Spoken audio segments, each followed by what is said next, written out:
Vanessa. Hi, Dom. How's it going? It's been a year. Shana Tova. Wow. That sounded very Jewish, Vanessa. Isn't it the most? Yeah.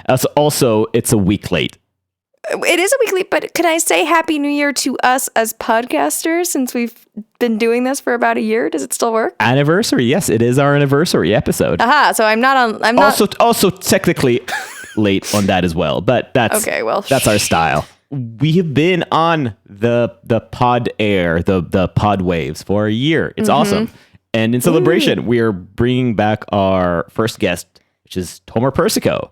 Our esteemed first guest. He's a religious scholar for the Hartman Institute in Jerusalem. Last time we talked to him, he was a roving scholar, visiting professor. There you go. Those are the words. In UC Berkeley. And now he's back to Jerusalem. His book, Man in God's Image, is now officially out in Hebrew. It's highly, highly recommended to anybody who reads Hebrew. I recommend, if you don't know Hebrew, you should learn. It's a wonderful language. I also seriously recommend listeners who have not heard our first episode with him, go back and listen to it. It's called How the Image of God Made Us All Atheists, and it was very poorly recorded, but intellectually satisfying. Culturally, emotionally, intellectually, and spiritually satisfying. Highly, highly recommended, because we methodically went through the details of his awesome book, and it also laid the groundwork for later conversations that we had with Tom Holland. So go there, listen, and that will be the setup for this conversation, because when I was visiting Israel a couple of weeks ago, I met up with him, and I wanted to have a conversation about how the book was going, and some debates that it has instigated in the Israeli culture, how he sees things in the U.S. now that he's back to the provinces, and just how it is to be back in Israel after so long. So we had a lot to talk about it, and because I'm rude, I also brought a mic, and because I'm stupid, I only brought one mic. So the conversation was conducted in panel style, I suppose, with a mic that is not supposed to be a panel style mic, and you can hear us. It was fine. So I'm obviously not in the conversation because I was not in Jerusalem, but having listened to it as a listener, it was fine. You're in the room. It's like bar vibes. You're in the room. You're in the mic. The conversation puts you in the mic. You can hear every clang of the mic as it passes hands. But it's like the cinema verite of podcasting. Exactly. It was stylistic. It was a choice. But it's awesome to talk to him. And, it also reminds me how nice it is to have conversations with people in the same room, which is ironic because we live in the same house, and we are in the same house right now, and we're still not in the same room. Makes it easier to edit, though, man. God bless efficiency. That's the American spirit.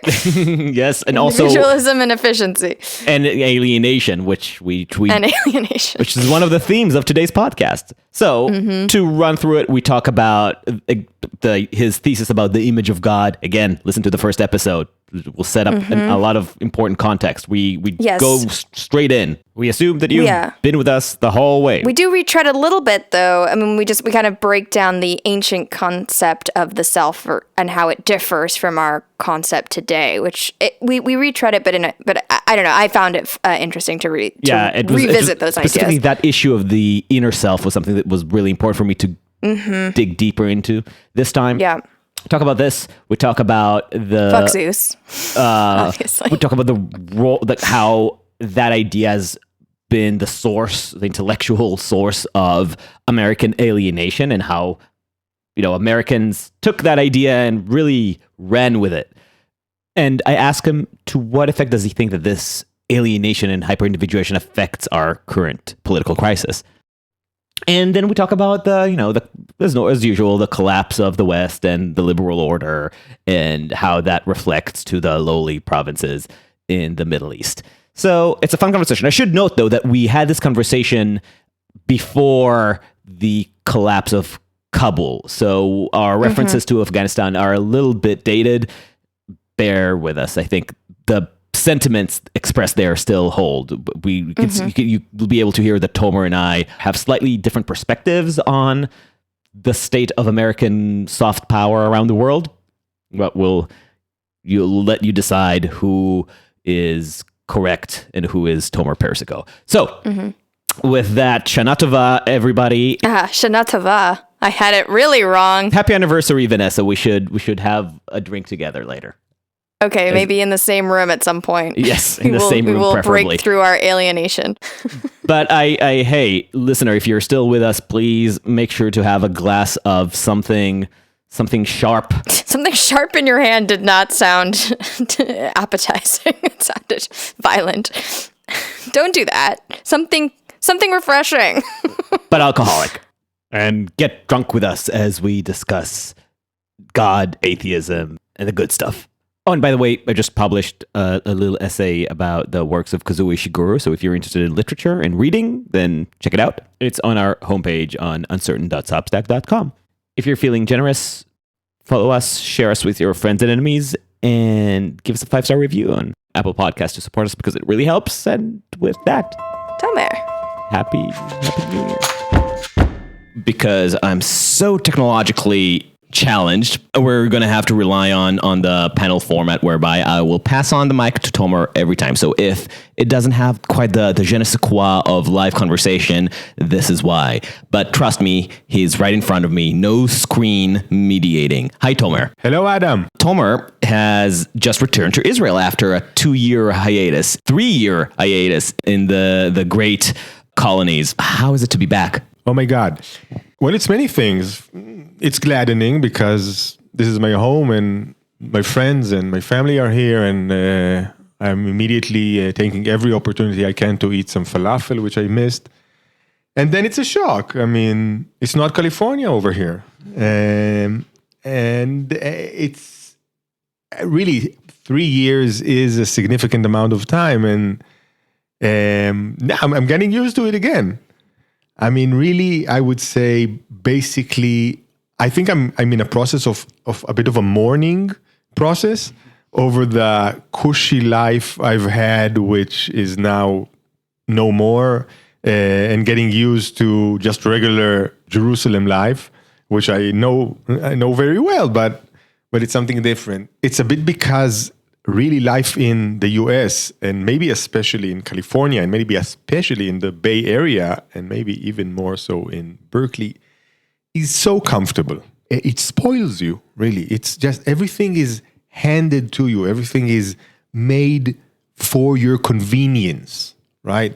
It's the whole ethos of the customer is always right, but throughout every aspect of your life. You're right all the time because you have the money to be right. As little friction as possible, and the effort is done that you will have as frictionless a life as possible, and it works in many ways. Last time we talked was practically a year ago. Probably by the time I actually released it, it will have been a year.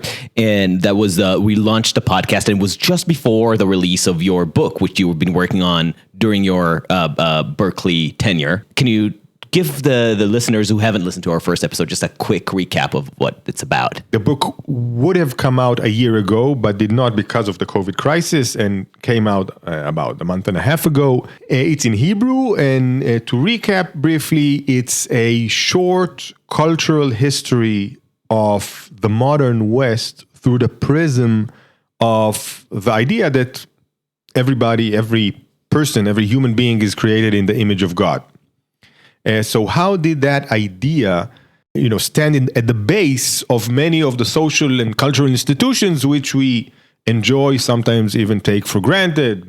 Equality, rights discourse, the ideal of autonomy, obviously democracy, the right to religion and freedom of conscience, etc. Right? So, and what I'm trying to do in the book is to show how that idea is fundamental in the structuring of what we today know as the modern West. I want to start with a book. I think thematically, in many ways, it helped us launch the podcast. It came at a time where a lot of people in what we broadly call the West have been struggling with this question of what does it even mean to be part of this West? What is is there even a unifying narrative? And this is a question that has been asked from the perspective of doubt, confusion, and loss, perhaps on one end, and from a perspective of assault and criticism and trying to deconstruct and abrogate the narrative to what extent it does exist. And so I give us more about how your book tries to enter this conversation or answer these questions. Right. I mean, these questions are enormously large and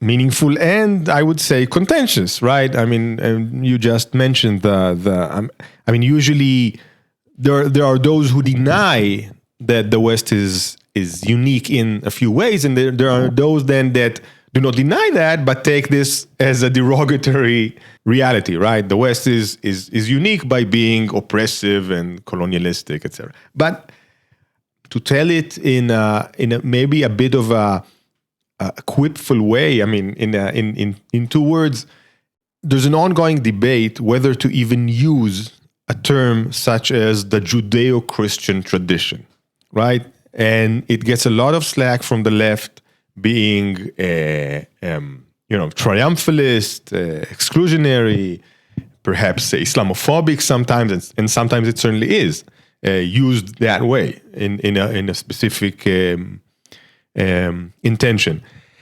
But I would have to say that I wrote a book that in a way shows that there is such a thing, that there is some common thread between ancient Judaism that is then taken up by ancient Christianity, that then is developed throughout the Christian tradition, and that then is manifested today in what we call the modern West. So there is this common thread, and if to say what it is, I would use two words. First of all, individuality. Really the emphasis on the individual, the emphasis on a person being first autonomous, being a subject, as in not only carrying subjective consciousness, but being a legal subject, being responsible for his or her actions, being, I forgot that word, which there's no equivalent for in Hebrew, not agency, accountability.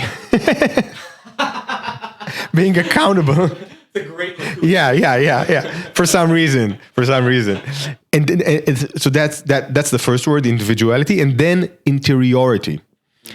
It's not, of course, I'm not saying that other cultures need not put emphasis on the inner worlds. Certainly the East, the Far East, Buddhism and Hinduism in different strands placed a lot of emphasis on looking inwards and finding truth inside, of course.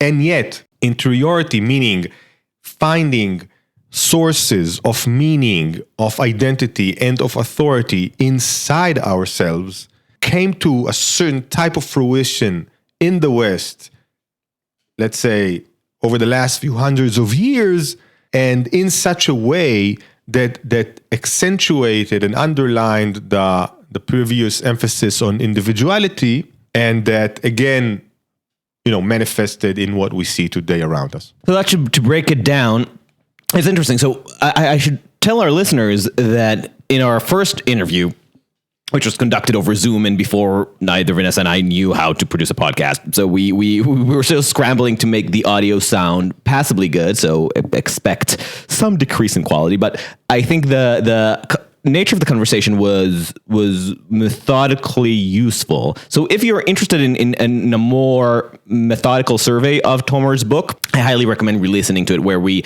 actually follow Tomer's thesis, which is how this little grain of an idea about the the image of God and the relationship between the image of God and man being created in the image of God has evolved through the history of Judeo-Christian tradition and the changes that it underwent from early Jewish tribes to the Protestant Revolution, and even is reflected in, as Tomer alluded to, the civil rights discourse today. I do recommend listening to it. So going already into the more granular conversation now, you talked about internal world, and it's interesting to me because just this week, I had a conversation with a few friends over falafel, by the way. It happened over in a falafel place, about this question of an inner world and what it actually means. And two of my friends reacted uncomfortably when I suggested that, I don't think I necessarily have a perspective on this myself as a historian. That's not the sort of history that I focused on.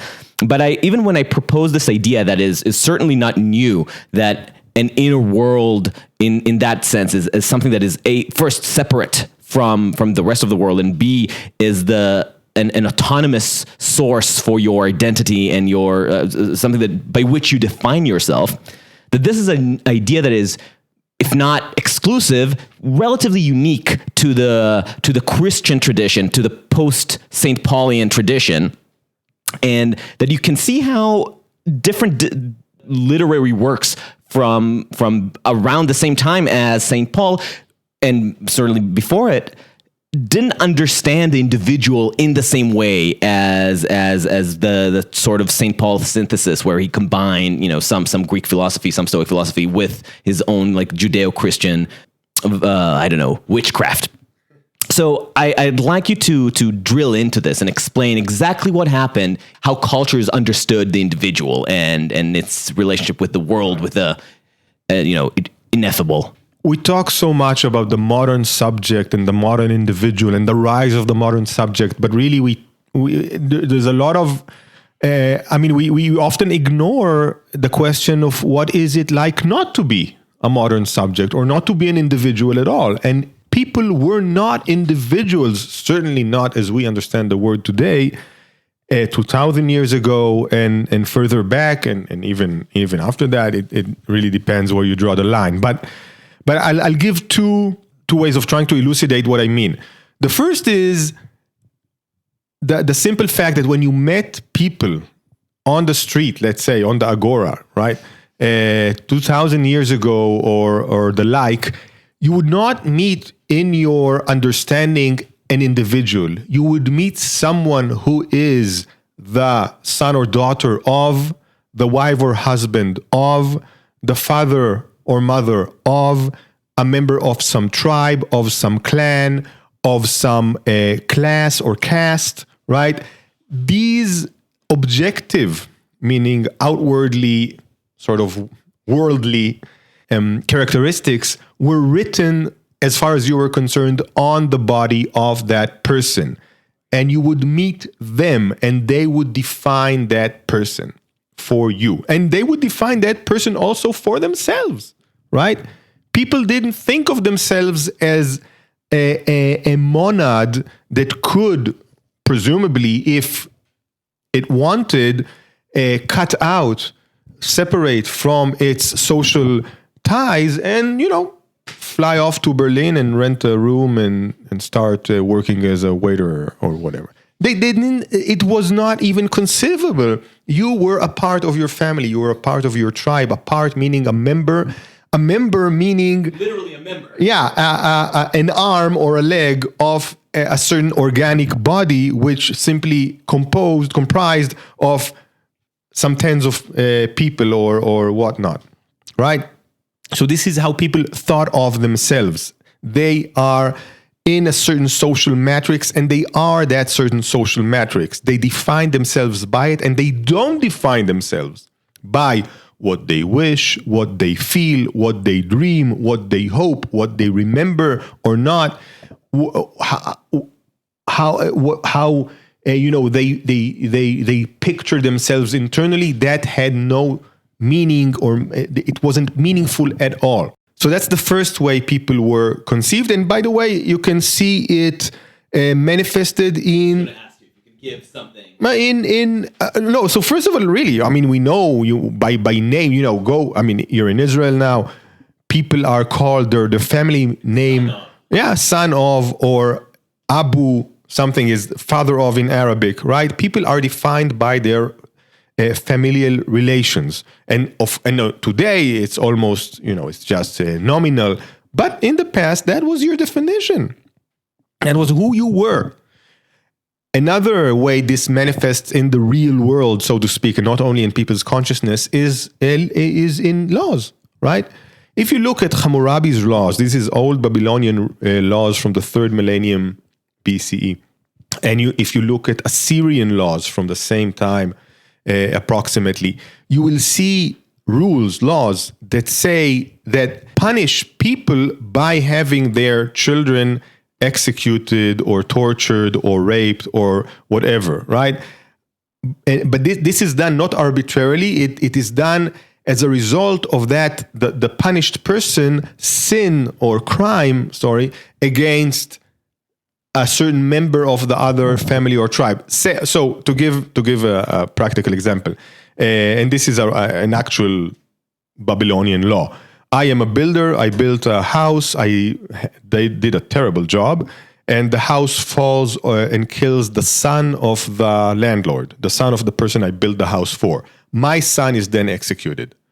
We understand the logic here. This is an eye for an eye, but it's an eye for an eye where my son is a member of my body, right? He's just an extension of my existence as a legal subject. And he is not a legal subject, my son.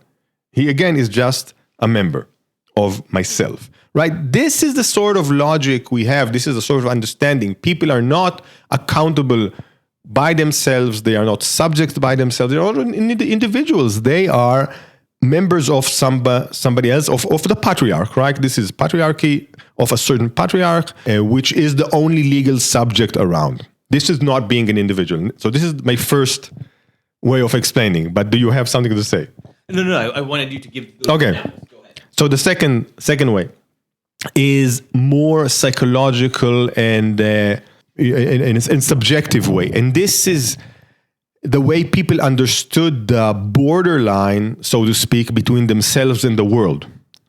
And they did not conceive of themselves as having a clear boundary between subjective and objective, between what we call subjective and objective.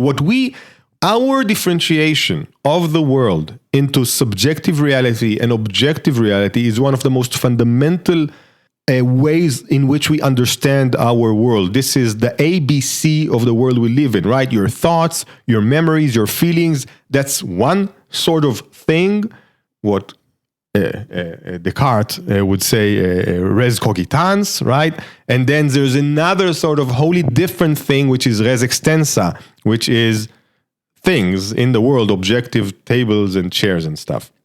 What people 2,000 years ago, etc. I'm just giving 2,000 as a typological number. It's thousands of years ago and until and in different degrees until a few hundred years ago. How people conceive themselves is in a way that this boundary did not exist as it exists for us, right? There was reality, levels of reality cascading from the uppermost heavens to our inner psyche or soul or spirit or whatnot. And these levels were always influential or always influenced one on the other, right? If something happened in the heavens, things also happened within me. But not only was there a correspondence and a resonance all the time between my inner world and everything else, but there were actual physical actions. Physical, I mean, as a sort of a metaphor, but this is what people thought. Physical actions of objective, what we would call objective agents on my subjective, what we would call subjective world, as in The Furies. Right. Or, I mean, take the first line of the Odyssey and the Iliad. The Homerus, let's say, is calling upon the muse to to give him song, to give him the ability to create. He does not have creativity inside himself waiting to be manifested outside. He needs the actual muse, not a muse as in a good mood, a creative mood, what we would understand today as a muse, but a demigod called the muse, actually a being, to do something for him, right? And there's there are married stories like that. And again, take the Odyssey. People charge into battle and ask Athena to give them courage, or really, actually, they don't charge into battle until Athena actually thrusts courage into their chests, and it's actually written that way. Now, when we read today this sort of thing, we say, okay, this is a nice metaphor that Homerus is using here. It's poetic and lovely. But actually, they did not understand this as metaphors. They understood, the goddess comes and inserts courage into you. Otherwise, you're not brave, right? And you can't charge into battle. Where would you get courage from? It doesn't come from inside. It doesn't come. It's not your autonomous making. It comes from outside, from a goddess. And I think the where it got confusing, at least on that debate over falafel, is that the distinction is obviously the emotions are humans still having been human 3,000 years ago. They still feel it inside of them. The point of what you mean by they didn't have the same idea of an inner world is that emotions and thoughts and motivations were not self-generated, were not autonomously generated. They did not think of most emotions as self-generated, like fear. Somebody inserted fear into me, otherwise I would not be afraid, right? Etc., etc. And another thing, they also did not think of their emotions as meaningful as we do, right? Yeah, you feel something, okay, that doesn't really matter. They were not defined by the totality of their emotions. That was not their identity. Their identity was being a piece of the greater whole. Right.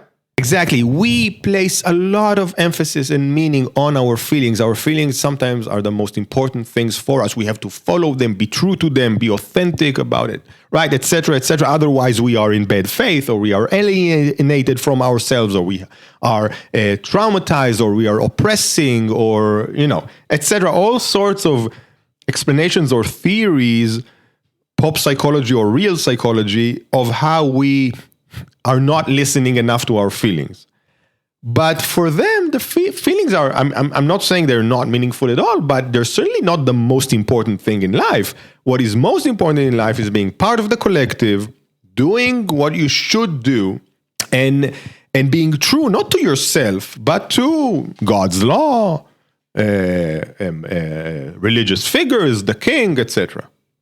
Your father, your patriarch, your family. One of the difficult things about this, though, and I wonder how you approach it, we share an underlying assumption that other people won't necessarily agree with, that the basic epistemological makeup of society was not the same, that humans did not conceive of themselves the way they do today. Right. And I think you even go through some length at the beginning of your book to assert that. Don't assume that people 2,000 years ago, 3,000 years ago, understood themselves, their role in society, or what even identity means in the same terms, in the same delineations as we do today. But what are we basing this on?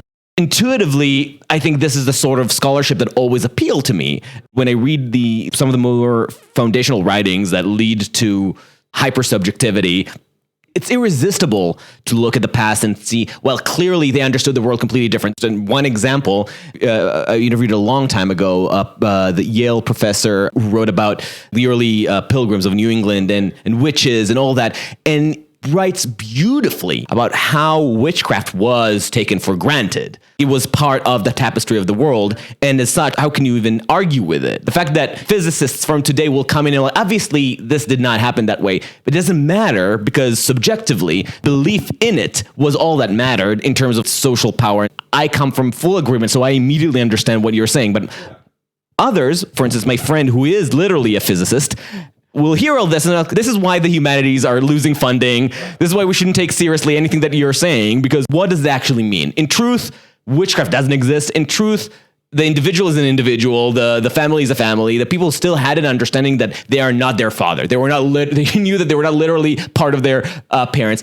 How do you tackle this? Let me say first, I'm not here to prove anything, okay? I don't think we can prove things in the humanities or in history. We're not there. We don't have a time machine. Even if we were to have one, this is subjective feelings. How can you actually probe into people's mind and prove that they think differently? Especially 2,000 years ago. Yeah.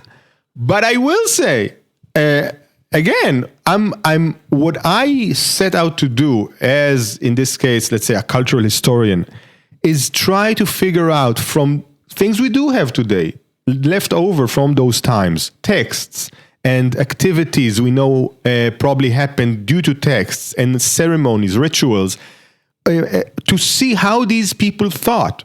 I mean, again, let's take that Babylonian law about me being a builder and killing a landlord's son and my son being executed. These people were not dumber than us, and they were not evil.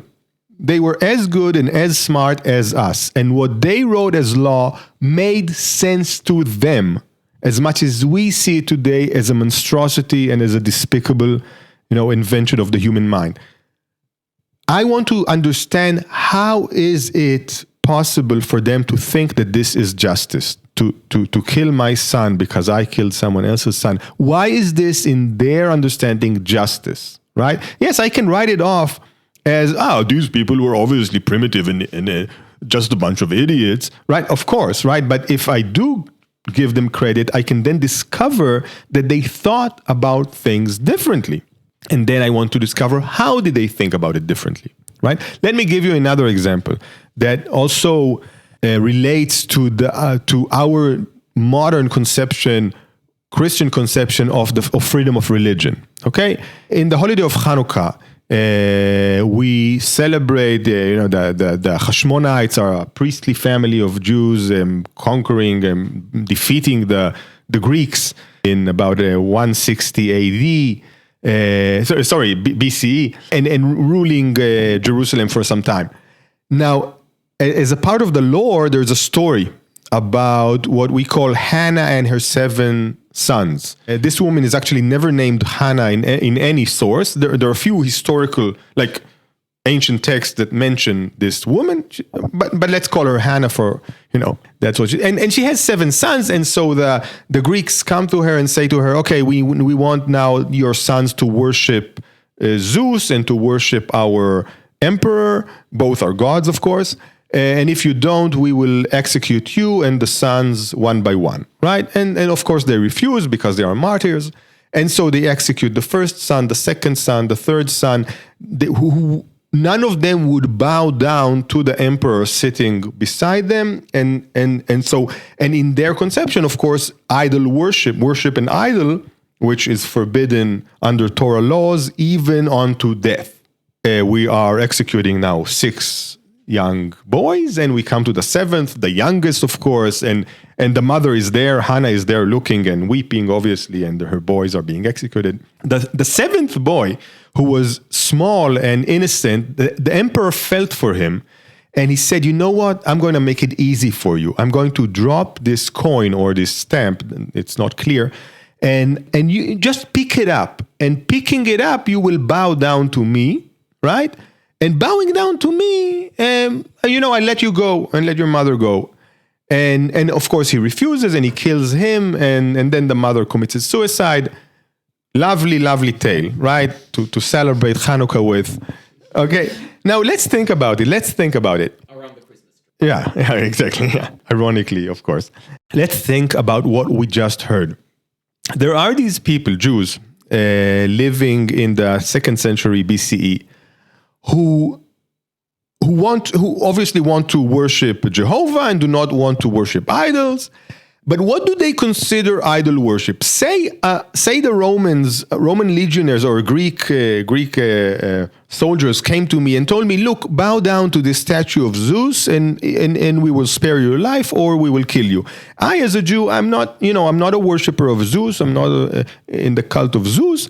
But what would I do? I would bow down probably, and inside, in my thoughts or in my heart, I would say, fuck Zeus, this is total BS, and I'm not, I'm just doing this for, and this is just show, whatever, just to get these Greek idiots off of me, fanatics, right? So that's in your heart of hearts, you will denounce it. I will denounce it, and nothing happened as far as I'm concerned. I bowed, but I thought, inwardly, I thought that this is bullshit and whatever, right? These people 2,200 years ago, not only could not accept that reality, but it went so far as the young boy would not even bow down to take a coin from the ground. Even that was too much of idol worship in his eyes. And guess what? It was also enough idol worship in the eyes of the Greeks. Both Greeks and Hebrews at that time thought that the outer movement, the outer ritual of bowing down, even if intentionally you were completely in another place, you didn't believe it, you didn't even mean it, it's just picking up a coin. This is enough for you to worship an idol, or the emperor in this case, which is an idol. So what do I learn from this story? I learned from this story that intent and thought and feeling are completely meaningless as far as these people are concerned when it comes to religious worship. Just doesn't mean anything. What means is what you do with your body. And indeed, we know that the Jewish halakha, the Jewish law, is all the time concerned about what you do with your body. How you pray, when you pray, what you eat, how you eat, what you bless, how you plow your field, and how you go to war. And if you look at the halakha, if you look at the Talmud, it does from time to time mention inner intent, but quickly makes it clear that it really actually doesn't matter. So about that, a topic that came up in this conversation, the question of thou shalt not covet, how does that play into it? Okay, so there are a few mentioning of feelings in the law. Al tachmod et eshet re'ah, you don't covet your neighbor's wife. Thou shalt love the Lord thy God. Yeah, ahavta et Hashem Elohecha. That's also, but usually these words, which we would today ascribe feelings to them, and I imagine they were also feelings in the past, really mean more than what we think today as feeling, because they meant a feeling and an action, right? Ahavta et Adonai Elohecha is also being faithful to God in ritual and in worship, right? It's always connected to a larger context of what you need to do about it, not only to feel. Right? And if you look at V'ahavta et Adonai Elohecha, you will see that it comes at the bottom of a list of rules. Elaboration of what it means. Yeah. You should not create an idol.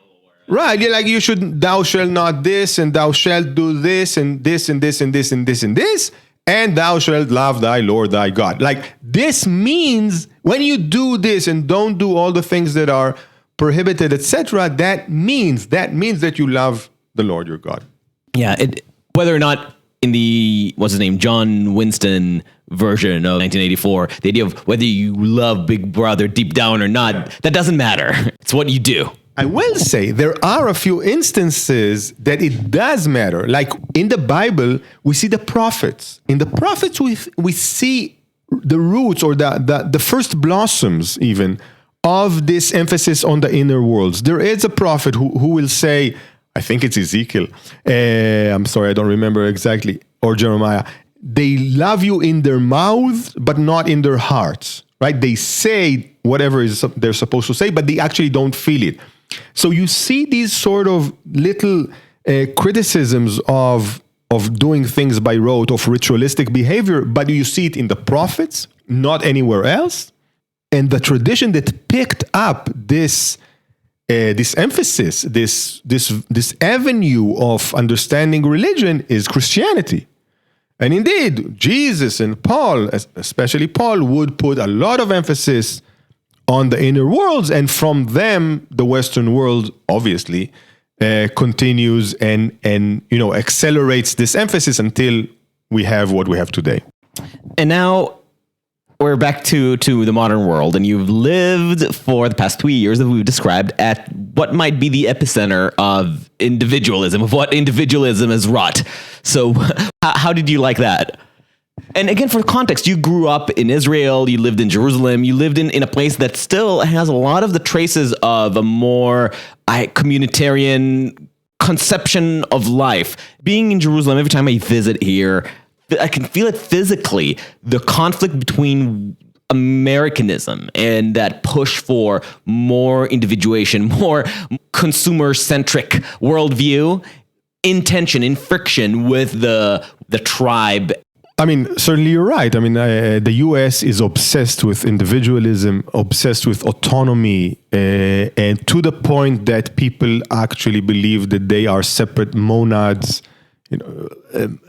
hovering through space with no actual, unencumbered by any social ties. I just wanted to steal the mic because we keep using the word monad. I think we used it 1 million times during the podcast. And just because we are already down the rabbit hole of philosophical geekery, it's to anybody who doesn't know, it's a phrase from Leibniz's work that describes or was suggested as a solution to one of the oldest debates in Western metaphysics, which is the famous mind-body problem. How does something of the spirit exert power over the material world, and vice versa? How does the material world impact the mind or the spirit? And Descartes famously gave us dualism, just accepting that those are two separate entities. And Spinoza, my beloved Spinoza, gave us pantheism, where everything is the spirit, and the body and the spirit, the material and the spiritual, are just two different attributes or two different aspects of the same singular reality, the same singular substance. And Leibniz gave us monadism, which is, no, everything is tiny particles of spirit. Spirit inhabits everything, but it is the fundamental. And what's interesting about it, and what makes it this little metaphor more appropriate to describe American culture than is comfortable to admit, is that Leibniz's solution to the question of how the physical is affected by matter was that it's not really affected. Nothing really is the direct result of spiritual causes, but rather everything works autonomously and because of its own inherent logic. So in his view of the world, if you take, for example, bowling, the pins that shoot off aren't being pushed by the kinetic force of contact with the bowling ball, but by their own volition. It's not the transference of energy from one object to another. Rather, the pins autonomously knew that they were to shoot off at the exact moment the ball seems to hit them. Blowing off at that moment was inscribed into their monadic identity. In other words, the monad is so self-sufficient. It is a self-driving vehicle. It has no need for interaction with the outside world. Its entire story is already inscribed in it. And that's the American, right? It's a totally self-sustaining, self-believing, self-referencing being. Totally, an easy example is the state response to the COVID crisis, right? In California, I mean, we suffered because we didn't have school for the kids, right? But all through the year and like a month, and which we didn't have school, that the year and a month that there was strong COVID, restrictions, at no time were we unable to get in the car and go wherever we want. I mean, sometimes there were like recommendations or even, please don't go from county to county or whatever, but I didn't see that it was ever enforced, right? You basically could do whatever you liked, and we did. We trekked and hiked in nature along a lot, and basically that kept us sane. So, and in Israel, you had restrictions like you couldn't go 500 meters over 500 meters around your house, right? So very serious restrictions. And look now, we came from the US. Our kids, because they're not vaccinated, were 2 weeks in curfew, in quarantine, sorry. In the US, if I were now to go back to the US, nobody would be in quarantine. Just get off the plane, do whatever you like, right? This whole, and it's like, and in the US, the thing is that they don't imagine they can even do that, right? For the government to tell you not to go over 500 meters out of your house? Are you joking, right? And here, people got fined by policemen because so that's just, an obvious example, but it's all over. And it was amazing to see it, right? And you see this as the end point or the ultimate over adoption of the St. Paulian inner world, right? I mean, certainly, but it keeps expanding. I mean, the U.S. is at the forefront of this polished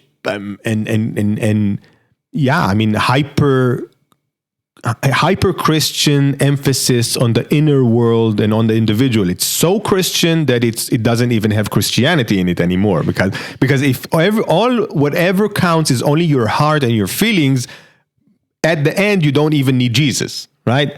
And an easy way to show how much this is emphasized in the US is the whole polemic, I don't know how to call it, the whole discourse over trans rights, right? Over trans people.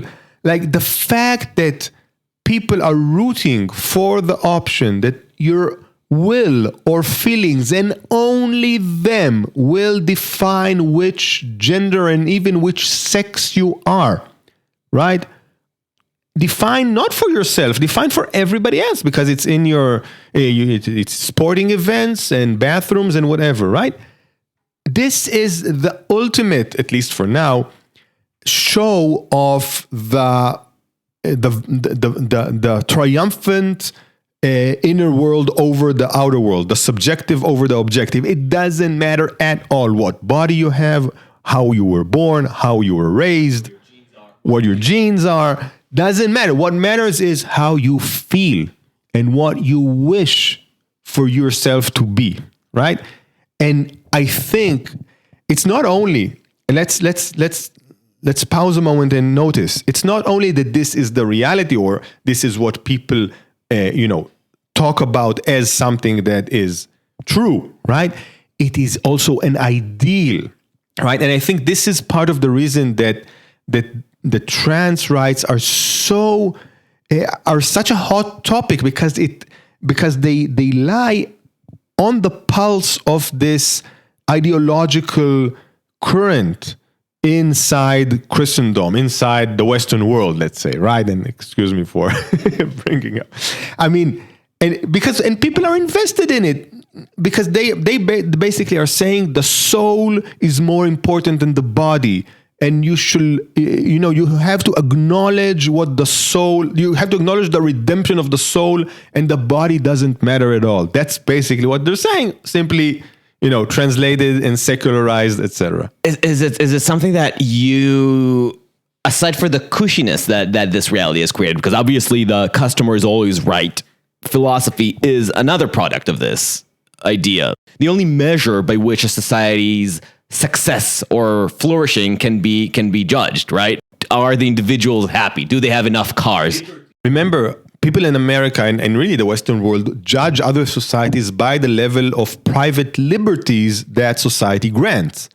Now, we talk a lot about liberty, but what do we actually mean by liberty? What we mean, what Westerners mean by liberty today at least, is the unencumbered, undisturbed allowance to do whatever you want, right? It's what Isaiah Berlin would call negative liberty. Nobody forces me to do anything I don't want or impedes my doing what I do want. That's liberty, right? And so the government needs to butt out of my business, and society needs to butt out, and my family, and I will do whatever I want. And this is liberty, right? Again, it's a certain conception of liberty. Obviously, we need to recognize it. It's temporal. It's conditional on our own world and our social conditions today. But this is what we mean, and we mean it. We understand liberty in that way because we emphasize individuality and autonomy so much.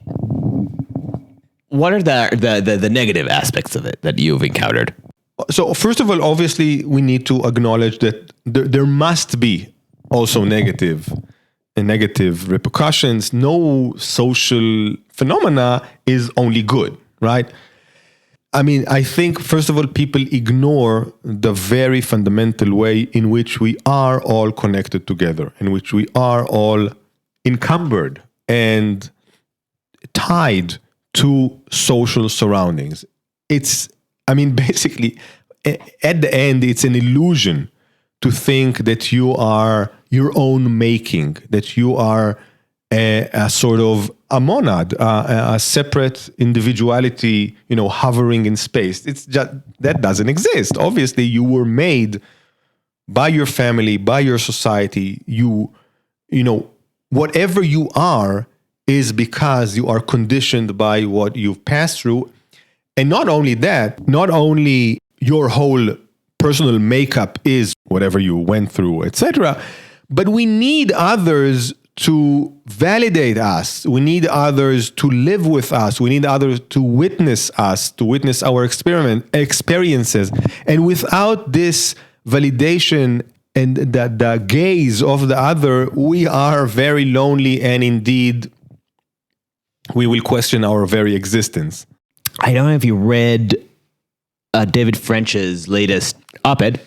He wrote beautifully about how lonely American society is, which is, I think, something to anyone from the outside, and probably for a lot of Americans, is patently obvious. And then he went a step further and touched something that I've been toying with myself for, I think, 4 or 5 years, about how this loneliness translates into totalitarian politics. And because without actual social commitments, of course, you're happy to jump into sacrificing your neighbors and give them up to the Gestapo or the Stasi or whatever it is.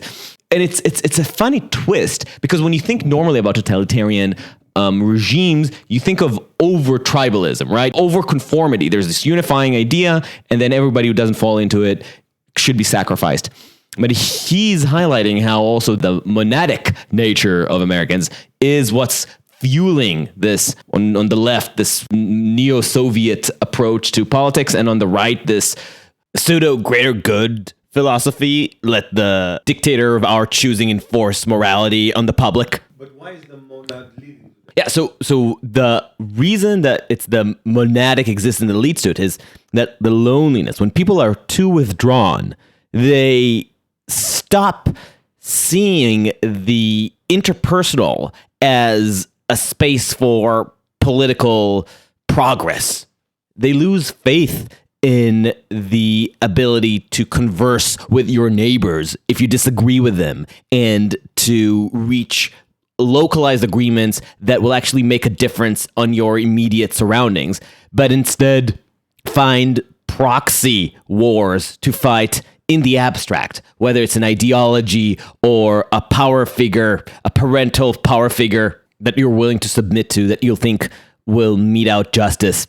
But in the meanwhile, your neighbors or the people in the next town are no longer your political partners. They become less and less real to you than the grand ideology or the strong man that you have submitted yourself to. and certainly have become disposable in the name of that ideology. Interesting. I explain the same process that he does in a different way using the concept of identity. I think monadic existence threatens our sense of identity. And in order to solve that problem, and this is perhaps the greatest problem people have, is who they are, what is meaningful, what are they living for, what is the meaning of their life, etc. To solve that problem, you either hatch up to the state, like you vow allegiance to the state, then this is nationalism, or you take up some ideology, right? Which also gives you a sense of identity and meaning, right? Both of these structures, social structures, the state or an ideology, both of them allow you, on the one hand, to have an individual identity and a meaningful life, and on the other hand, encumber your daily life as little as possible. And we should notice that, because most people looking for a meaningful life will not become Franciscan monks or nuns, or will not join a close community, let's say, found a community or move into a village or etc.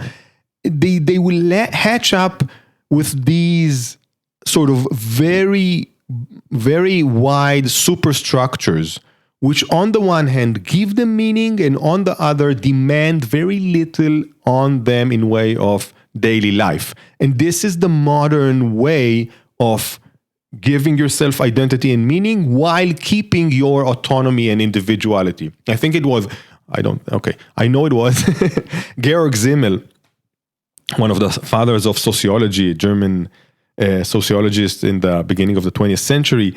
He has a wonderful article in which he says, look, the wider your social circle is, the more individuality and autonomy you have. If you live in a clan, you have very little autonomy. You are the son of, the daughter of, the husband or wife of. You have some duties. You are totally not in control of what you will do with your life. You will be a hunter-gatherer, or you will be a carpenter, or you will be... That's what you do. Your father did it, and you will do it, and you will marry at a very young age. Your whole life is set on a track. If you live in a village, you have some more freedom, but still... Everybody knows everybody. Everybody's from the same religion or cult, worship way, and etc. Again, you have very little autonomy.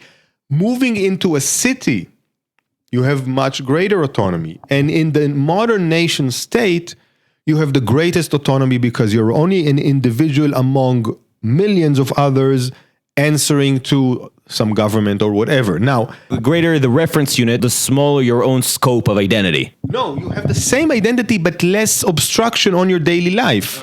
Right? The greater the circumference that you identify with, the more personal autonomy you have. If you identify with a village, you live in a village, right? You have very little autonomy. A town or a neighborhood, more so. And a nation, basically this is why the modern nation state rises up with modern individualism. They correspond and they complement each other, right? By the way, not as contrary to what many people think, that modern nation states are a hindrance to your autonomy. No, they guarantee your individuality, but people then, I'm not talking about fascism, etc. This is a different twist, but you then draw your meaning for your life from that ideology or state. So I'm assuming the reason this ends up being this way, if we accept this explanation, is because in order to assert its own power, a nation state tends to eat away and actively reduce the authority of lower frameworks of governance. And in trying to create a monopoly over power, they limit the ability of smaller localities to independently abridge the rights of citizens. The nation state establishes itself as a patron of rights, supposedly defending its citizens from avaricious local governments. So a town doesn't get to independently ban its own books or fully assert its own legal system. But that obviously creates the opening for the state to become the new abridger of rights. Yeah, but no, first notice, I was talking about a slightly different thing. I was talking about the individual's conception of the meaning of life, of their relationship to a larger reality. So the individual identifying with the state can have a horizon of meaning, an afterlife of sorts in the Hall of Fames of national, heroes or whatever, right?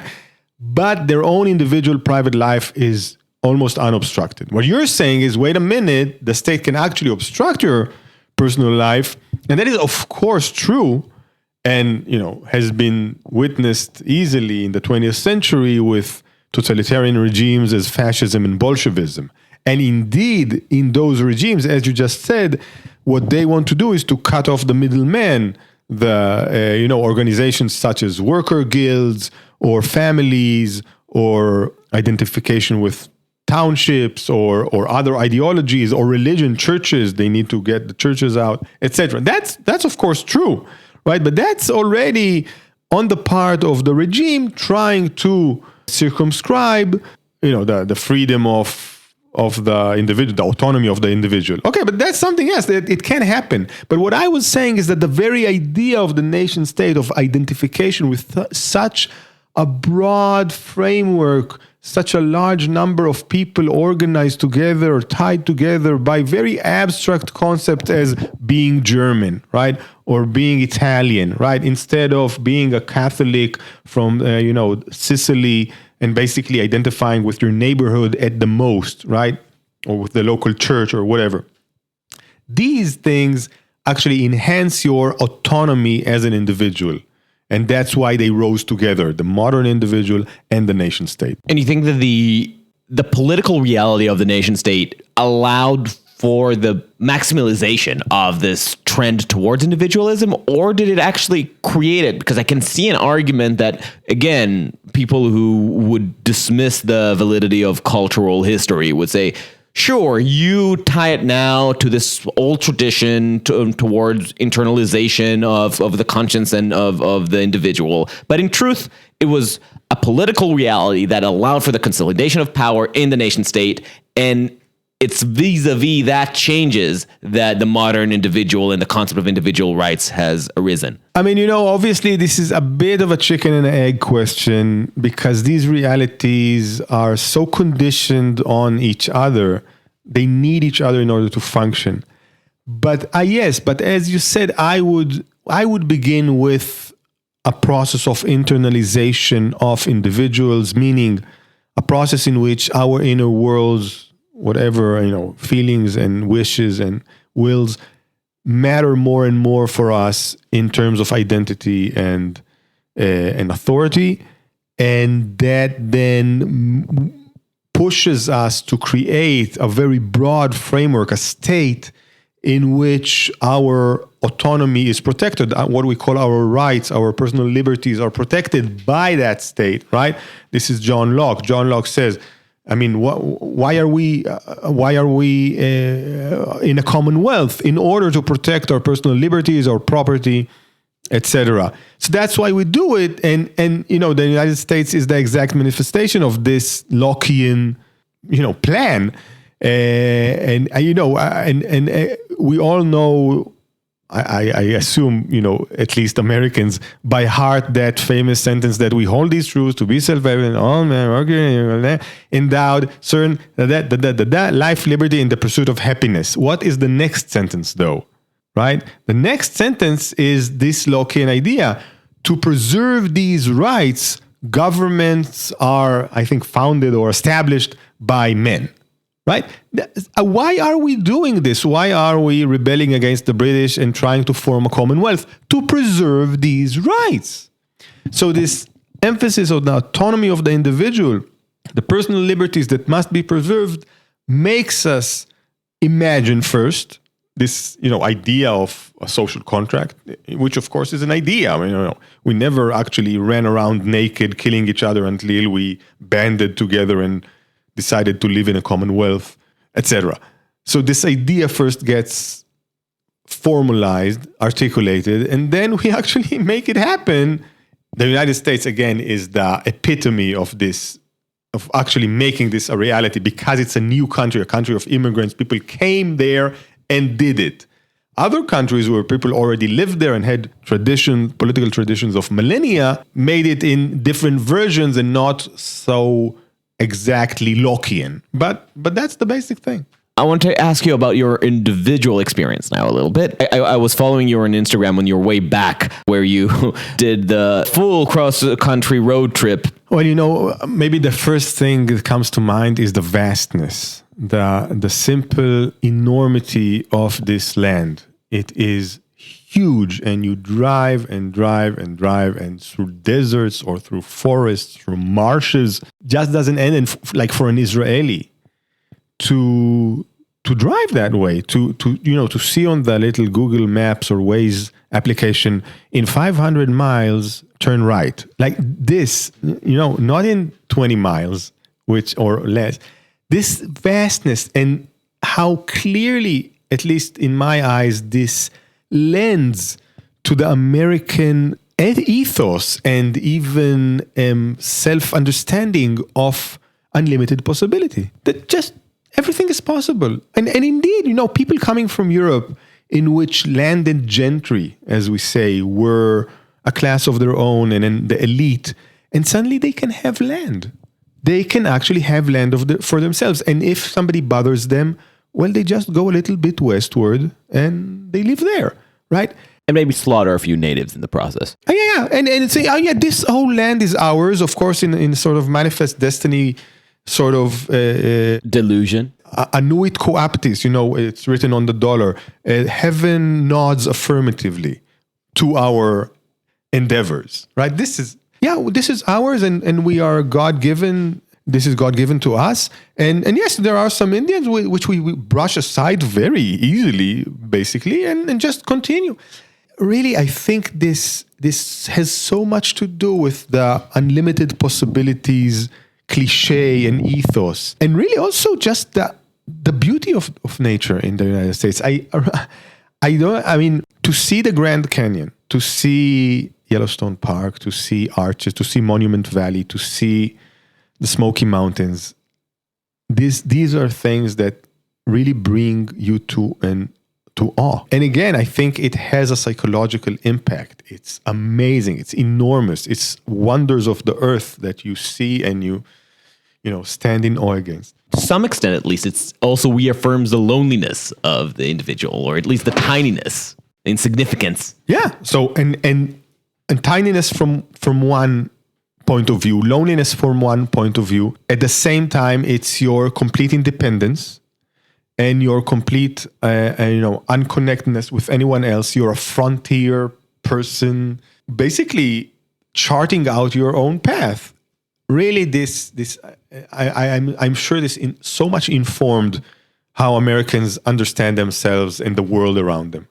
So this in first place, and secondly, really just how interesting and how diverse things are. Even just passing borders from Texas to Louisiana. Texas, nobody wears a mask, and in Louisiana they do wear masks. And it's the South, but COVID-wise, every state has their own bit of consciousness, unique identity, right? You said off mic that there was something psychologically that you encountered as a form of homecoming when you went there.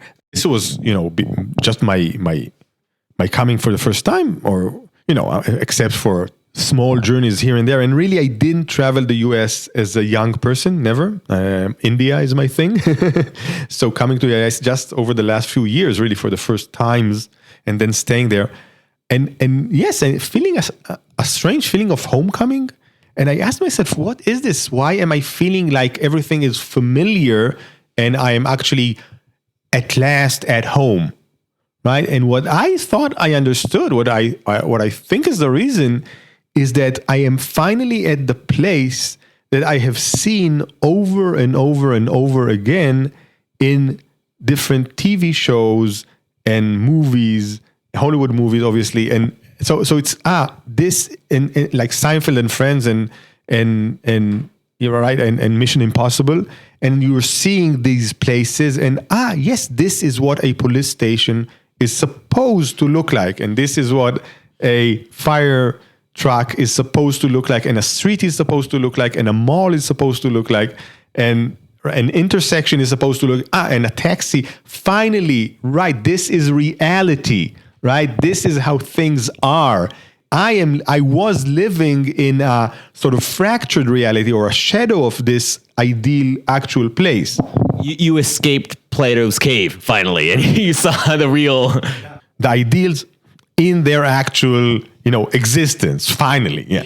I think this is a theme that has come up several times when I talk with Nadav Eyal. I remember we always talk about that as the empire in whose shadow our little province exists. And it's weird and it's crazy to understand how brainwashed we are, for better and for worse. And a lot of it is for better. Like you can appreciate some of the virtue as well as the damage caused by having our collective minds shaped by this Leviathan. I wonder what you're thinking now at this pivotal moment where the United States is clearly abdicating its responsibility as an empire, is unraveling internally. Whether or not it will remain even a republic is a question. Certainly whether or not it will remain as a unified republic. But what seems even more obvious is that it has no appetite, no propensity to still be a world police. The city on the hill is closed for business. What's your feelings about that? I mean, in one word, my feeling is terror. I think it's not as conclusive as you described, Biden with the American is back thing and everything. And he said that and then called back the forces from Afghanistan. Yeah, okay. So, but certainly, the United States is leaving the Middle East. That's certainly true. But I'm not one of those who think this empire is an evil empire, at least only evil. I think the alternative is much worse. China is much worse. What they are doing now is an atrocity, and personally, I don't want to find out what it is to live under the the sphere of influence of Chinese empire. I have no wish to do that. So, with all the evil that the United States has done, and it has done, I think it has done enormous good also in the world, and if it's backing off, or worse, cracking up internally and simply ceasing to exist as an empire, personally, I'm afraid of that. It's a frustration that I encounter in having these arguments, often specifically with Americans. It's as if they believe that American retreat will just mean going back to an early 20th century balance of power, nation states, as if the vacuum will not be filled. And there's no reckoning, it seems to me, publicly, either in the United States or in Europe, but what it will look like to not exist in a place where you're propagandized by American values. And that terrifies me. Actually, you know what? I'm going to take this back. Some people do seem to reckon with this. Possibly even scares me more when I hear people. I had a conversation with a German entrepreneur, extremely wealthy, and he told me, we could use to learn more from the China model. Look, democracy gave us Trump. Trump has abandoned the Paris Accords, has neglected his responsibilities. China gets things done. They make the trains run on time. And also the added value of hearing that from the German accent was beautiful. It's so disappointing that people just don't really think ahead. Like it's unbelievable to me to hear grown-ups talk that way, that the misunderstanding that there is no vacuum in nature, there are people with, unwholesome intents. If America withdraws, nation states like China or Russia or others will take advantage of that. They are already taking advantage of that. It's just absurd and so really depressing. And yeah, the 20th century, the Pax Americana, right after the Second World War, again, had some faults in it, had some really atrocious things happening within it, but it gave stability and enormous prosperity. And yes, a concern for human rights, not all the time, not for everybody. Yeah, I get it. But as things go, as the human civilization is, it was the best time to be a person almost all over the world ever, basically, right? I mean, unless we introduce religious concerns here, which as a religious person I'm prone to. I'm not saying maybe at some point in time there are more fully liberated and enlightened people, you know. I'm saying half jokingly, but maybe, right? But apart from these concerns, in terms of material prosperity and personal safety, I mean, it can't be beat. And so I'm afraid that people who think that things will just turn out for the best without America, with all its dark sides, and as well, of course, I just think they are very naive. What scares me even more is that part of it seems to be a retreat from the very idea of individualism having any merits. Maybe a surveillance state isn't that bad of an idea. Maybe having a centralized power dictating belief or giving social credit isn't the worst things, because look at the income inequality in the US. Look at all the malaise that America is undergoing. Clearly this model has collapsed. That, again, for a cultural historian, indicates a trend that could be much more profoundly deleterious than merely America just abandoning its role in the Middle East. I think really this can only be said by someone who hasn't experienced an authoritarian regime firsthand, who hasn't experienced war, who hasn't experienced any or almost any form of censorship and conscription of rights for themselves. But I will say something. I don't think and let me continue. And the minute these people will experience it, they will rebel. And this is actually my hope, because people living in the West, with all their compliance right now and sort of naivete, which we just talked about, if push comes to shove, if there will be an authoritarian regime trying to tell them what to do, I don't think most of them will stand for it. And I think they won't behave like the current Chinese population behaves. Of course, there are, dissidents over there also. But I think the spirit of personal autonomy and personal and even subversion of frameworks, rules, laws, that is ingrained very deeply in the Western tradition, and this is actually what my book is also about, right? This individuality, this making autonomy sacred, a sacred ideal, all this is very much deeply ingrained in the Western psyche, and if it is threatened, there will be a reaction. The complacency will be shattered once the rubber meets the road. Let's end like last time, going from the empire to the province. Israel has challenged the ecclesiastical adage. Things have changed under the sun, under the hot Jerusalem sun. So with the new government, with the I think it was the corona treatment, I think has changed a lot. The conversation here, I think some of the conversation here has gotten a lot stupider. See the conversation in Israel adopting a lot more American tropes. And I actually think it's a larger trend that we're seeing around the world of ideological convergence, where we're either a European version of a hyper-nationalist right, or we are an American version of a hyper-progressive woke left. European nationalism was foreign to the U.S. before 4 years ago, and now it's been fully injected into the body politic. And I think American progressivism was very foreign to Israel and has been since injected. And now I watch some of the public discourse in Israel, and it seems to me like, again, Plato's Cave's shadow of American conversation, or an Erzitz imitation of it.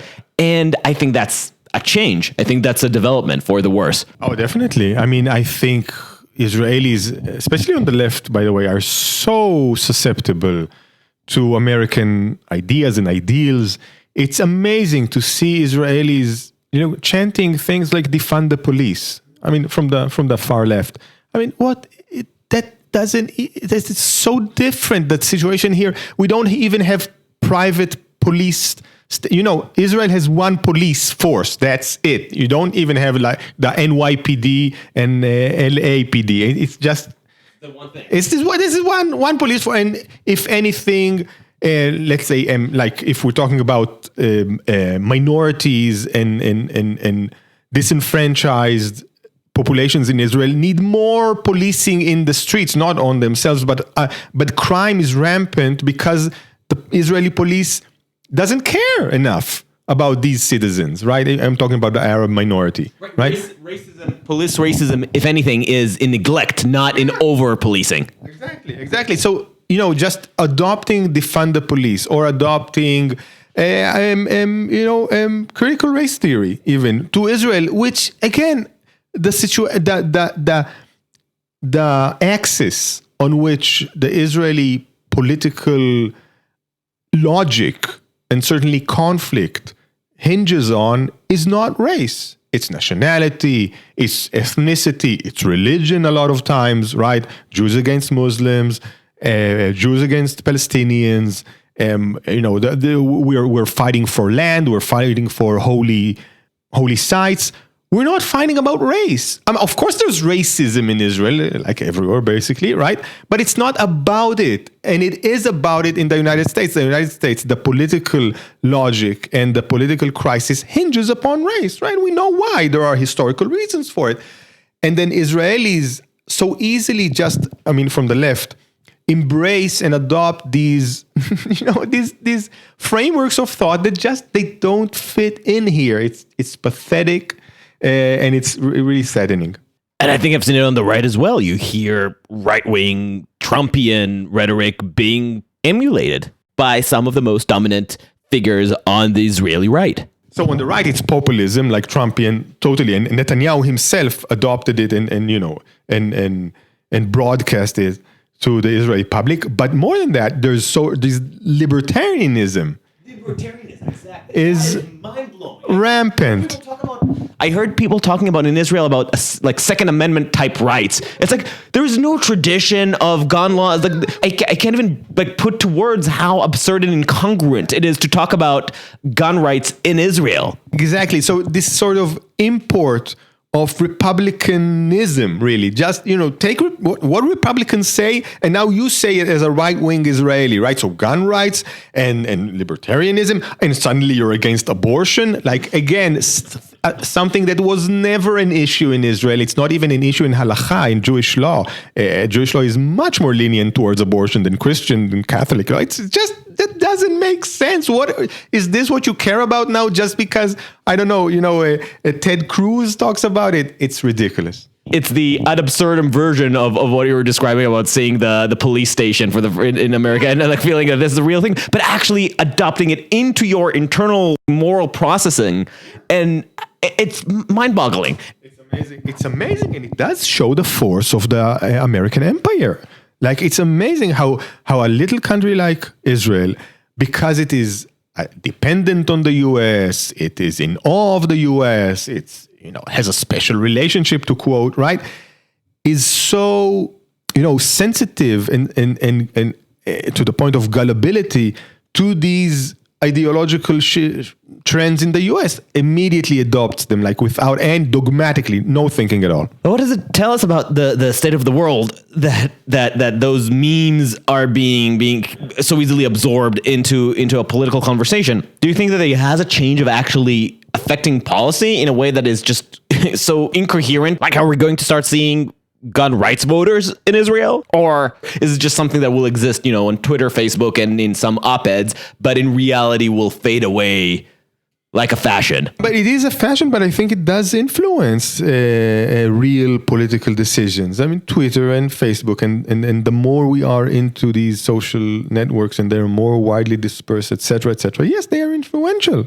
People will make decisions by what they read on Twitter. And now, again, we are at a stage that most of the population is not in Twitter, does not care too much about Twitter, and when they vote, they don't vote about what's going on in Twitter. But it may change. right? I don't know. We might actually see a party that adopts gun rights as its platform. And it's like, yeah, I dread the day. It's already happened. I mean, when we had just the other government, the former government, the last government, we had Amir Ohana as a minister of not justice, but he was justice, but later he was internal security, like basically minister of police. Yes, he wanted to relax gun rules and said that the ideal is that everyone who wants the gun should have a gun, right? It's already happening, right? But when I mentioned the new government, you scoffed. Of all things, you don't see any big change happening on that front. There is a change. It's a real change. Netanyahu is gone. There's a new government. I'm scoffing a bit. I'm raising an eyebrow because this government currently is weak. It barely functions. It barely can pass laws that it wants. And it has a lot of challenges ahead of it in order to prove that it is viable. If it is not viable, it will be a catastrophe for Israel. So I think it's extremely important that this government lives out its days. Explain that. This is a non-Netanyahu government, and this is a great achievement after 12 years. Explain that, even consider that a lot of our audience are not.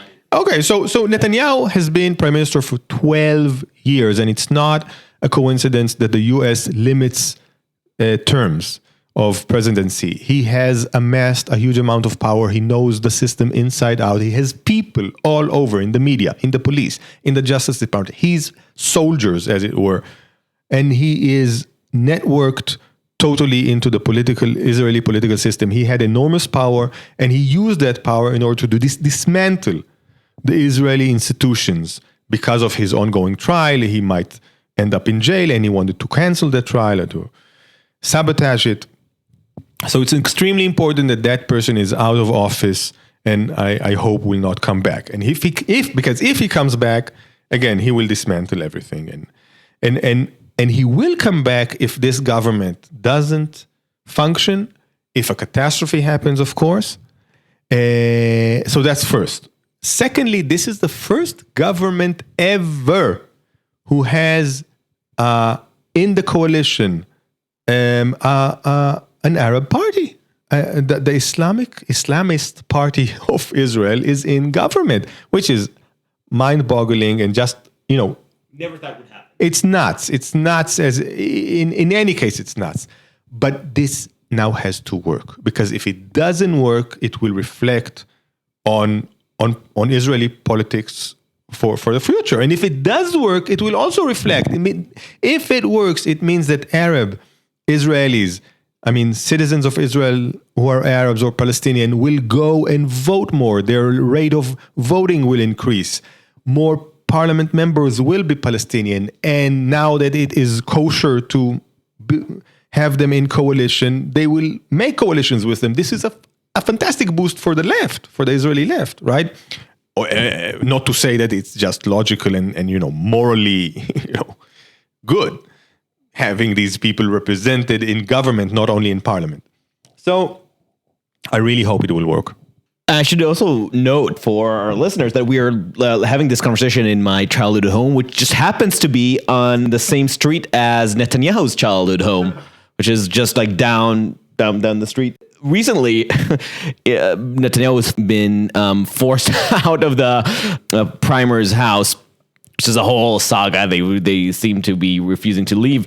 And as they were leaving, they started building a small protective wall around his parental home. It's a unique feature of Netanyahu's primership, which is beautifully symbolic. Because historically, the house of the prime minister was pretty open publicly. You couldn't just go in, but you would walk around it easily. You basically shout at it and protest around it, and it would be available for public engagement in architecture. And now, for the past 4 years, it's been shielded by those dark walls, roadblocks preventing traffic, and both foot traffic and car traffic. And you've seen now the same blockade being raised around his parents' house. And it's just, I guess that's just like they won't feel at home without them. But it tells you a lot about the psychology of a leader and what power does to people. So and that's I think the somber note to end on. But do you have any concluding thoughts about the state of Israel in the world? And I will even take a video of it for Instagram. So make it good, Tomo. No, but ask a specific question. Putting all these ideas together, what about the current vision of the world is really occupying you? What do you think right now is the most salient trend? Again, I will use the two words I used at the beginning: individuality and interiority. And I'll add a word: identity. I think what we can see is people struggling, negotiating with their individuality by turning inwards, trying to base their identity on feelings, emotions, wishes, intuitions, feelings of authenticity, all these internal entities. One, but then there's a backlash to that, and people then wanting naturally to base their identity also on something larger outside. So it's either the nation, but it can easily be also a identity politics. I am not first and foremost an individual Tomer that wishes and etc. I am first and foremost a white person or a Jew or a black person, of course, right, etc. Right. So this is a little bit of a twist, right? We see here a sort of a backlash to what matters is what we feel. Now, some people tell us that what matters is where you come from and your ethnic group. Right, and I think these struggles for identity, vis-a-vis, from one hand, individuality and interiority, and vis-a-vis, on the other hand, group identity and collective identity. Again, nationalism obviously plays into it here. Religion plays into it here. I think this is what we're going to continue seeing. I mean, these fluctuations and negotiations between these poles. I actually have two final rapid fire questions that you made me think of. One, it's an old question, this distinction of identity politics, as you described it, putting your group identity as your primary identifier, right? You're not Tomer the individual, you are a tribe. Ezra Klein, the creator of Vox, now a New York Times opinion writer, he had this argument that I never set well with me, but I wonder what do you think about it, that all politics is a type of identity politics and all of everything else is just a right-wing attempt to reframe a civil rights movement, a legitimate civil rights movement, as an aberration. Well, it depends what we call politics. I mean, do people at all times act as a part of performing and forming their identity? Yes, that's who we are. We are humans, and we have a certain identity that we need to perform and analyze and in some mystical traditions negate, etc. Right? Yeah, that's all about identity. But is actual politics, what we call politics, identity politics? No. And I think that's a great mistake of seeing everything only through the lens of group identities. Some of it, I mean, group identities meaning ethnic identities and etc. I mean, some of it is about land. It's about real estate. It's about how much land we have, how much resources we have. Some of it is about worshiping God in a certain way. Yeah, yes, of course that relates to identity, but it's not only about who I am. It's also about who I want you to be, right? You shouldn't be a Christian. You should be a Jew, etc. Whatever. And right? what I want you to do. Exactly. It's not just me, concerned about my rights. It's me concerned about your next world, heaven or hell. So again, and we afterlife, yes. So we can give other examples. It's not all identity politics as we understand it. No. I wanted on the record a good response to it, and I asked the expert of identity. The last rapid fire question: you recommended a wonderful book, Darkness at Noon, by Arthur Koestler. I'm still speechless in processing how it was written. I believe in like 1940 by this journalist who's an I think Hungarian, right? Is an ex-communist party Hungarian who lived through both the Arthur Koestler lived both through the Nazi occupation, I think, and the communist takeover afterwards, and ended up killing himself in London years later. Wow. Yeah, Really? yeah, he killed himself in London. No, I mean, he was old anyway at that point. He had a fruitful career. He had a fruitful career, and then years later, he killed himself with his wife in London. And I knew him from that famous essay he wrote, "The Nightmare is a Reality," where he wrote in the New York Times about how all the atrocities, the rumors about atrocities in Europe against the Jews are real, and nobody's listening. But in his book, Darkness at Noon, tries to tap into the mind of the communist ideologue who's being put to one of the later show trials himself. But because this character has lived his entire life as a communist apparatchik, he takes you through the self-explanatory process of figuring out what's the right thing to do, not by his own moral standards, something that he calls the narrative fiction, the self, but by the ideal of the revolution. He has internalized the cold logic of Soviet justice, so much so that even when he is trying to decide how to survive this show trial, he is motivated not by self-survival, but by ideological consistency. And in taking you through this logic, Koestler shows how such a blind commitment to an abstract version of justice and logic can be the end of humanity. Because what's the individual when it's compared to the glory of the revolution? Should he sacrifice himself even though he knows that the accusations are false? That's such a tiny sacrifice, right? The life of a single person who, in order to preserve the people's trust in the vision. What's the life of one person? What's the life of thousands of people when measured against changing and fixing the world? To shed tears about falsified testimony or even the execution of an individual when what's at stake is real justice is bourgeois sentimentality, right? It's tortured logic that's so chilling to read depicted and laid out this way, but also maps on so terrifyingly well onto some articles that you actually read today on the New York Times. And I'm still, my breath is still being taken away by this. I didn't finish it yet, so no spoilers, but I just want to hear your thoughts and why you recommended it. Thank you. I really think it's a brilliant book, and it's brilliant because it shows the inner workings, the psychological negotiations of a person who is devoted to an ideology he lived all and risked his life for all his life, and he totally believed that he's still a Marxist, right?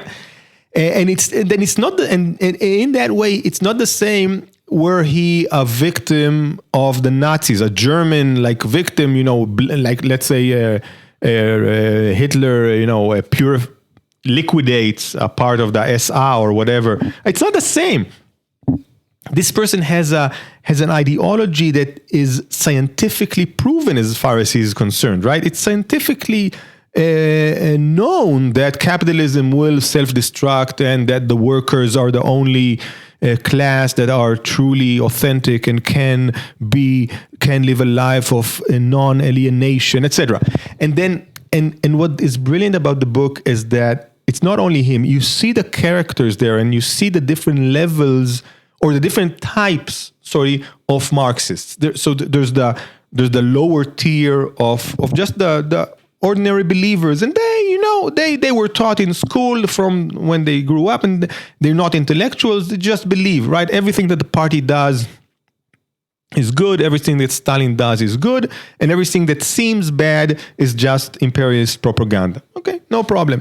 Then there's the middle tier of people who, some things aren't working out. They understand that they're not living in a socialist paradise, but it's probably just obstacles along the way, and it's going to be worked out because Stalin is the greatest brain humanity can create at this point in time, and he will carry us towards the the promised heaven, utopia. And then there's him. He knows that Stalin is a murderer, a killer, right? As Biden said of Putin, right? He knows that Stalin makes up stories about people he wants to liquidate and purify, etc.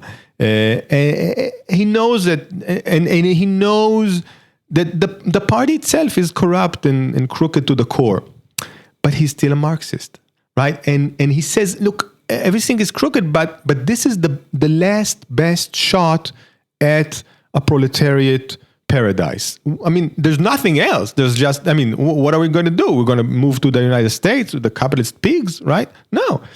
And this is the brilliant, the amazing brilliance of this book, that it understands the inner workings of this person, how he has to explain to himself what's going on, right? And as you said, he thinks, should I maybe sacrifice myself through this show trial in order to save the revolution? I know Stalin is corrupt, but still, I should play along, because this is my little role in forwarding, in pushing forward the proletariat utopia that maybe will come. He's not even so sure about it anymore, but it's still his hope.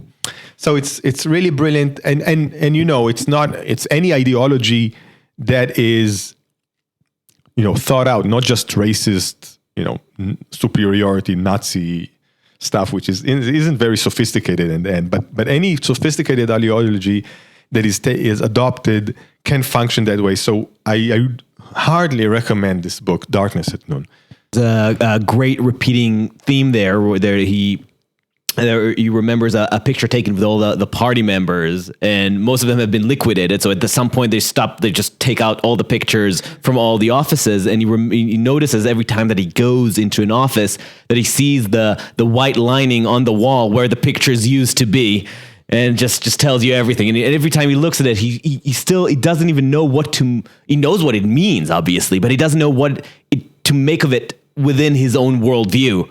Like how to interpret it. It's amazing. Tomer, thank you so much. Thank you so much, Adam. It was a pleasure, really. See you in a year. Thank you for joining On Certain Things. It's been an awesome year. I mean, it's been a weird year, but you all made it worth it. So thank you. We got a lot of stuff in the works, so follow us wherever you feel like and share it with your friends and enemies. We'll see you soon. Until next time, stay sane.